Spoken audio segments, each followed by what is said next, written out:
అమ్మా అందరికీ నమస్కారం. ప్రశాంతమైన సముద్ర అలలు, సముద్ర ఘోష, వీటన్నిటి మధ్యలో ప్రపంచంలోనే భారతదేశం అనేసరికి గుర్తొచ్చే చేనేత సంప్రదాయం, చీర సంప్రదాయాన్ని ఇంకా బతికే ఉంది. మేమందరం కూడా చేనేత కార్మికులకు అండగా నిలబడతామని విశాఖ వేదికగా విశాఖ మహిళలే కాకుండా చుట్టుపక్కల ఉన్న మహిళలందరూ కూడా ఇక్కడికి చేరి చేనేత కార్మికులకి మీరు ఇస్తున్న ఒక మంచి బహుమతికి మీ అందరికీ కూడా శిరస్సు వంచి పాదాభివందనం చేస్తున్నా. ఎందుకంటే ఈరోజు భారతదేశం అనేసరికి సాంప్రదాయంగా చీర గుర్తొస్తుంది. ఆ చీర సాంప్రదాయాన్ని, ఆ చీర కట్టుని, ఆ చీరలో ఉన్న కమ్మదనాన్ని, ఆ చీరలో ఉన్న అమ్మదనాన్ని అందరికీ పంచాలి. భావి తరాలకి ఈ చీర తాలూకా సాంప్రదాయాన్ని, చేనేతకి సంబంధించిన ఔన్నత్యాన్ని ముందుకు తీసుకెళ్లాలి అని ఒక మంచి ఉద్దేశంతో ఈరోజు స్పిరిట్ ఆఫ్ వైజాగ్ సొసైటీ వాళ్ళు చేస్తున్న ఒక మంచి కార్యక్రమానికి వాళ్ళకి ప్రత్యేకంగా నేను ధన్యవాదాలు, నమస్కారాలు తెలియజేసుకుంటున్నా. ఎందుకంటే ఈరోజు ఈ కార్యక్రమం తీసుకోవడం అన్నది నిజంగా చెప్పాలంటే పెద్ద బిగ్ టాస్కే ఇది. ఎందుకనంటే ఈరోజు ఇటువంటి సిచ్యువేషన్స్ లో, ఇటువంటి పరిస్థితుల్లో చేనేత కార్మికులకు అండగా నిలబడాలనే ఒక మంచి ఆలోచన ఈ మనకి స్పిరిట్ ఆఫ్ వైజాగ్ సొసైటీ వాళ్ళకి రావటం, దానికి ప్రతినిధిగా ఉన్న దొరబాబు గారు, వైఎస్ దొరబాబు గారు ప్రెసిడెంట్ గారు, అదేవిధంగా పద్మశ్రీ గారు సెక్రటరీ గారు, ఇంకా ఈ కార్యక్రమంలో బ్యాక్ ద స్క్రీన్ లో ఉంది చాలా మంది ఈరోజు ఈ కార్యక్రమానికి స్పాన్సర్ చేయడం కానీ, ఈ కార్యక్రమం ముందుకు నడిపించాలి అని చెప్పి ఎంతో మంది వెనకాతల నుంచి నడిపించిన ప్రతి ఒక్కరికి కూడా పేరు పేరున ధన్యవాదాలు. ముఖ్యంగా ఈ కార్యక్రమానికి నాతో పాటు ముఖ్య అతిథులుగా విచ్చేసిన మన ఐఏఎస్ శ్రీమతి రోషిని అబ్రంజీ గారికి కూడా ప్రత్యేకంగా నేను ధన్యవాదాలు, నమస్కారాలు తెలియజేసుకుంటున్నా. మనందరికీ తెలుసు, చీర అనేసరికి ఫస్ట్ గుర్తొచ్చేది మనందరికీ కూడా గద్వాలో కంచో కాదు, ఫస్ట్ గుర్తొచ్చేది చీర చూడగానే మన అమ్మ. ఎందుకంటే ఆ చీర కొంగుతోనే మన పెంపకం అన్నది, మన బాల్యం అన్నది ముందుకు నడిచింది. ఆ చీర కొంగును పట్టుకునే మన బాల్యం ముందుకు నడిచింది. ఆ చీర కొంగు మూతి తుడుచుకునే మన అన్నప్రసన్న కూడా జరిగింది. అదే చీర కొంగుతోనే ఉయ్యాల కూడా మనకు అమ్మ చేసింది. అటువంటి ఆ చీర కమ్మదానాన్ని, అమ్మతనాన్ని మనం ధరించడమే కాకుండా మన భావితరాలకి ముందుకు తీసుకెళ్లాలనుకోవడం నిజంగా ఒక మంచి సంప్రదాయం, ఒక మంచి పరిణామం కింద భావించాలి. ఈ రోజుల్లో జీన్స్ అని వెస్ట్రన్ వేర్ వేసుకోవద్దని చెప్పట్లే, వెస్ట్రన్ వేర్ అని అదని ఇదని ఎలుగుతున్న పరిస్థితుల్లో కూడా మీ అమ్మాయికి ఒకసారి ఎన్ని జీన్స్ వేసినా, ఎన్ని చేసినా ఒక్కసారి చీరచ్చు చూడండి. కట్టుకున్న తర్వాత ఇంట్లో వాళ్ళందరూ జీన్స్ చూడగానే బాగుంది అంటారు. అదే కనుక చీర కట్టుకుని మీ అమ్మాయి ముందుకు వస్తే మహాలక్ష్మిలా ఉంది అని చెప్పి మనమే అందరం కూడా మాట్లాడే పరిస్థితి కనిపిస్తా ఉంది. అది చీరలో ఉన్న గొప్పతనం.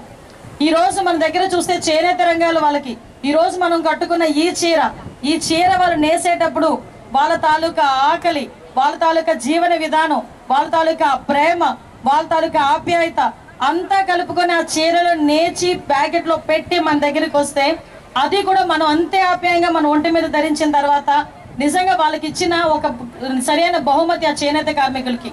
ఈ రోజు పరిస్థితి ఏంటంటే సుమారుగా 8% దగ్గర 5 లక్షల నుంచి 8 లక్షల వరకు ఉన్న చేనేత కార్మికులు ఈ రోజుకి కూడా చాలా ఇబ్బందులు పడే పరిస్థితి. మనం ఒకనొక సందర్భంలో తెలుసుకోవాలనుకుంటే ఇదే చేనేత కార్మికులు ఇంతకు ముందు మనకి భారతదేశానికి విదేశీ మారక ద్రవ్యం తీసుకురావడంలో మెయిన్ కీలక పాత్ర వహించారని చెప్పడానికి మనం గర్వంగా భావించాలి. ఎందుకంటే అటువంటి పరిస్థితుల నుంచి ఈరోజు చేనేత కార్మికులను కాపాడుకోవాలి, చేనేత కార్మికులకి మనం అందరూ కూడా అండగా నిలబడాలి అన్న పొజిషన్కి వచ్చిందంటే ఒక రకంగా మనం బాధపడాల్సిన విషయం. పరేం లేదు, మేమందరూ ఉన్నామని చెప్పి మీలాంటి మహిళలందరూ కూడా ముందుకొచ్చి నిలబడటం కూడా ఒక మంచి పరిణామం. ఒకటే విషయం అండి, చేనేత కార్మికుల సంగతి నేను చూస్తూ ఉంటాను. నా కాన్స్టిట్యున్సీలో కూడా చాలా మంది చేనేత కార్మికులు ఉన్నారు. వాళ్ళు ఎటువంటి బాధలు పడతారంటే ఒక చీర నెయ్యటానికి దగ్గర 20 రోజులు పడుతుంది. 20 రోజులు కూడా వాళ్ళు ఒక చిన్న అండర్ గ్రౌండ్ దగ్గర ఒక మగ్గం వేసుకొని ఆ మగ్గంతో చేతికి కాలుకి కూడా 24 గంటలు వాళ్ళు మూమెంట్ ఇస్తేనే కానీ, మనం ఒక గంట నడిస్తేనే మనం ఇబ్బంది పడతాం. ఆ మూమెంట్ ఇస్తేనే కానీ ఒక చీర నేయటం అవ్వదు. వరదలు వచ్చినా, వర్షం వచ్చి చిన్న వర్షం వచ్చినా, వరదలు వచ్చినా ఫస్ట్ మునిగిపోయేది చేనేత కార్మికుల మగ్గాలకు సంబంధించిన ఆ ఎక్విప్మెంటే.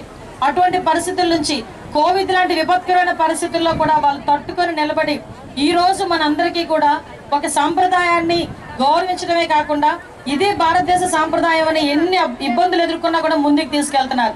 ఇవన్నీ ఒక ఎత్తు అయితే నేను అడిగా, ఏంటి సారీ వాక్, సారీని ప్రమోట్ చేయాలంటే బెట్ ఒక ఇందాక మనకి చెప్పినట్టుగా ఒక ఫ్యాషన్ షో లాంటిదో there different types of sari కట్టడాలు ఉంటాయి మనకి. ఎందుకంటే మన భారతదేశం రకరకాల సంప్రదాయాలకి పుట్టినిల్లు. అటువంటి సందర్భంలో మన సౌత్ ఇండియాలోనే కర్ణాటకలో వే ఆఫ్ స్టైల్ ఒకలా ఉంటుంది, తమిళనాడులో వే ఆఫ్ స్టైల్ ఒకలా ఉంటుంది, ఆంధ్రాలో వే ఆఫ్ స్టైల్ ఒకలా ఉంటుంది, బెంగాలీ, పంజాబీ వీళ్ళందరూ కూడా చూసుకుంటే వాళ్ళ డిఫరెంట్ స్టైల్స్. ఇందాక నేను చూశాను ఇక్కడ ఎక్కడో సంథింగ్ మన వాళ్ళందరినీ కూడా డిఫరెంట్ స్టైల్స్లోని సారీ కట్టే పరిస్థితి ఉంటుంది. కానీ నేను అడిగా సారీలోనే వాక్ ఏంటి అన్న. ఆ తర్వాత అర్థమైంది మనం ఏదైనా యాక్చువల్గా మన ఫిట్నెస్కి సంబంధించి కూడా చాలామంది ఈరోజు ఎక్కడికైనా వాకింగ్కి వెళ్ళాలంటే అబ్బా డ్రెస్సులు మేము వేసుకోలేమబ్బా, వాకింగ్కి వెళ్ళారు లేకపోతే ఒక యోగా చేయండి అంటే అబ్బా చేయడం కష్టం అబ్బా. ఇప్పుడు వాకింగ్ అయినా అన్నా కూడా చాలామంది చీరలో కంఫర్ట్నెస్ ఎత్తుకోవడంలో చాలా ఇబ్బంది పడతారు.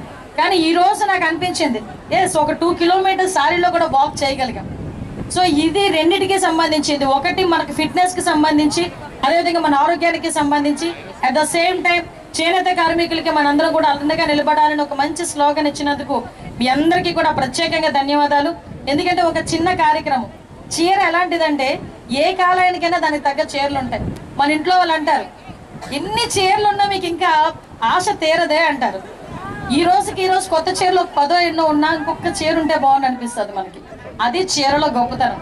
అటువంటి ఈ మంచి చీర కాన్సెప్ట్ మీద తీసుకొచ్చి అందులో నన్ను ఈరోజు అందులో మీకులాగే నేను చీరలు పిచ్చిదాన్ని కాబట్టి నన్ను పిలిచి ఈ రోజు కూర్చొని ఇక్కడ నాకు నిజంగా ఒక మంచి అవకాశం ఇచ్చారు, మంచి వేదిక ఇచ్చారు. నిజంగా thank you so much of spirit of Vizag వాళ్ళకి నేను చాలా థ్యాంక్స్ చెప్తున్నానండి.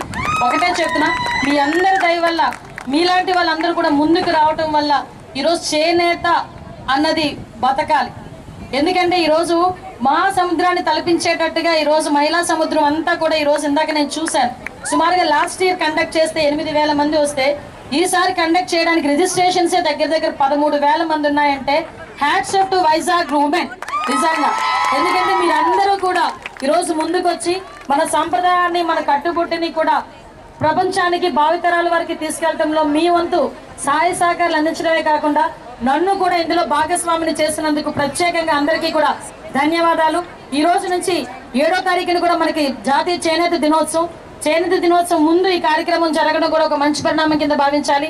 మనందరం కూడా చేనేత కార్మికుల్ని పైకి తీసుకురావాలి, వాళ్ళకి అండదండగా నిలబడాలి. అంటే మన సాంప్రదాయాల్ని మనం ముందుకు తీసుకెళ్ళడమే దీనిలో ఒక బాధ్యతగా తీసుకొని ముందుకెళ్లాలని మనస్ఫూర్తిగా మీ అందరికీ తెలియజేసుకుంటూ మరొకసారి స్పిరిట్ ఆఫ్ వైజాగ్ అందరికీ కూడా మన దొరబాబు గారికి, మేడం డాక్టర్ గారికి అందరికీ కూడా పేరు పేరున ధన్యవాదాలు, నమస్కారాలు తెలియజేసుకుంటూ సెలవు తీసుకుంటున్నా. జై హింద్.